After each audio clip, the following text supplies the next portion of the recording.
৯ প্রকল্পে ৮০,০০০ কোটি টাকা অনিয়ম দুর্নীতির অভিযোগে সাবেক প্রধানমন্ত্রী শেখ হাসিনা, তার ছেলে সজীব ওয়াজেদ জয়, বোন শেখ রেহানা এবং ভাগ্নে টিউলিপ সিদ্দিকের বিরুদ্ধে অনুসন্ধানের সিদ্ধান্ত নিয়েছে দুর্নীতি দমন কমিশন।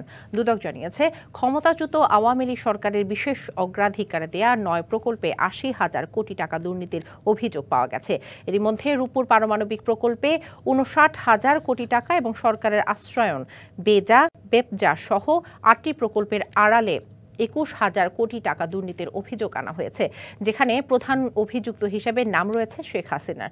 অন্যদিকে রূপপুর প্রকল্পে শেখ হাসিনা ছাড়াও তার ছেলে জয়, বোন শেখ রেহানা এবং রেহানার মেয়ে টিউলিপ সিদ্দিকীকে অভিযুক্ত করা হয়েছে। এসব দুর্নীতির বিষয়ে শেখ হাসিনা সহ ৪ জনের সম্পৃক্ততা খতিয়ে দেখতে অনুসন্ধানের সিদ্ধান্ত নিয়েছে দুদক।